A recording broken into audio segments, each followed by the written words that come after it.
পার্বত্য জেলা রাঙ্গামাটিতে মনুষ্যসৃষ্ট মিঠা পানির কাপ্তাই হ্রদ রুই জাতীয় বড় মাছ বিলুপ্ত হতে চলেছে। তবে বড় মাছ বিলুপ্ত হলেও দিনে দিনে হ্রদে বেড়ে যাচ্ছে ছোট মাছ।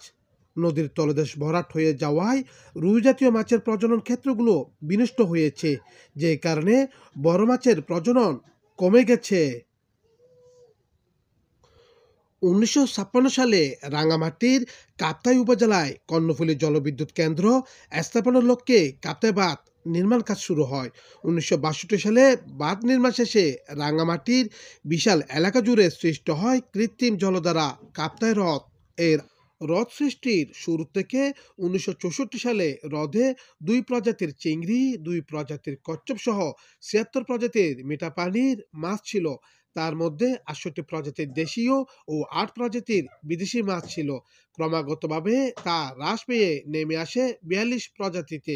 উৎপাদন বৃদ্ধি পেলেও গত ৩ বছরে বর্তমানে হ্রদ থেকে মাত্র ১২ প্রজাতির মাছ পাওয়া যাচ্ছে। কাপ্তাই হ্রদে বিভিন্ন প্রজাতির মধ্যে রুই, কাতলা, মৃগেল, বাচা, পাবদা, চিতল, দেশি মাগুর, বাতাসি ট্যাংরা এবং বাটা প্রজাতির মাছ ক্রমে হ্রাসমান। প্রায় বিলুপ্ত প্রজাতির মধ্যে রয়েছে ঘনিয়া, খরশোলা, পোয়া, চ্যাং, বামস, গাহুরা, বাঘাইর। ইতিমধ্যে বিলুপ্ত প্রায় সিলন, দেশি সরপুঁটি, মোহনী বাটা, দেশি পাঙ্গাস, মহাসুর, মধুপাবদা এবং ফাইসা। বাংলাদেশ মৎস্য গবেষণা ইনস্টিটিউট রাঙ্গামাটি নদী উপকেন্দ্রের তথ্য অনুযায়ী হ্রদে ৭২ প্রজাতির মাছ ছিল। এর মধ্যে ৬৬ প্রজাতির দেশি এবং ৬ প্রজাতির বিদেশি মাছ ছিল। এছাড়াও ২ জাতের চিংড়ি এবং ২ জাতের কচ্ছপ ছিল। ১৯৯১ সালে ৭১ প্রজাতির মাছের মধ্যে ৬৬ প্রজাতির দেশি এবং ৫ প্রজাতির বিদেশি মাছ পাওয়া গেছে। এই ২ জাতের চিংড়ি এবং ২ জাতের কচ্ছপ ছিল। ২০০৩ সালে কয়েকটি জাত বেড়ে ৭৫ প্রজাতির মাছ পাওয়া যেত। এর মধ্যে ৬৭ প্রজাতির দেশি এবং ৮ প্রকার বিদেশি প্রজাতির মাছ পাওয়া যেত।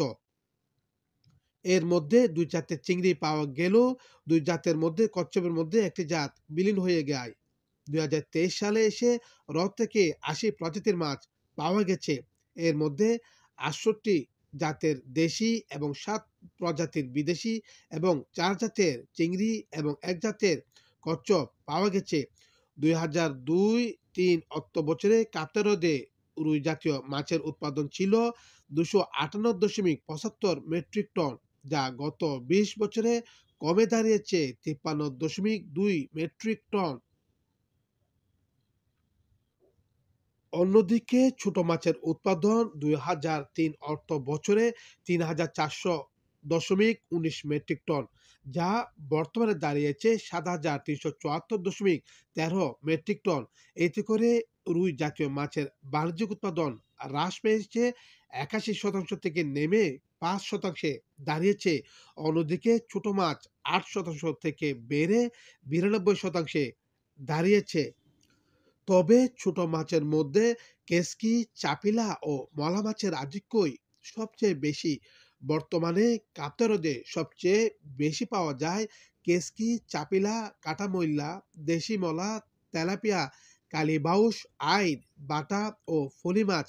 এর মধ্যে কেসকি, চাপিলা, কাটামইল্লা, দেশি মলা এগুলো ছোট প্রজাতির মাছ।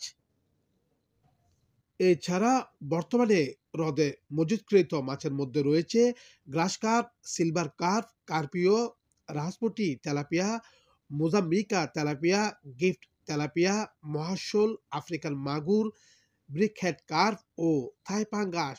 এর মধ্যে ৮টি বিদেশি প্রজাতির মাছ রয়েছে। তবে বিএফআরআই এর হিসেবে ৭৫ প্রজাতির মাছ থাকলেও বিএফডিসির কাছে প্রায় ৪২ প্রজাতির মাছের বিপণন হিসেব পাওয়া গেছে। তন্মধ্যে বেশ কিছু প্রজাতির মাছ বিলুপ্ত। কোনো প্রজাতির মাছের বাৎসরিক অবতরণের হিসেবও নেই। এর মধ্যে সাদা গনিয়া, মহাশোল, সরপুঁটি, মাগুর, কার্পিও, পোয়া, ফাইসা, কাকিলা মাছ অন্যতম। মৎস্য ব্যবসায়ীরা বলছেন, অসাধু চক্রের মৎস্য শিকার, মাছ ধরা জালের অপব্যবহার, নদীর তলদেশ ভরাট হওয়ার কারণে হ্রদের ঐতিহ্যবাহী বড় এবং সুস্বাদু মাছের জাত বিলুপ্ত হয়েছে। জেলার সচেতন মহল বলছেন, হ্রদের হারানো গৌরব ফিরিয়ে আনতে হলে হ্রদের ড্রেজিং, অসাধু চক্র রোধ, দূষণ দখল রোধের বিকল্প নেই। এসব রোধ করতে পারলে দেশের সবচেয়ে বড় মৎস্য ভান্ডারে হবে কাপ্তাই হ্রদ।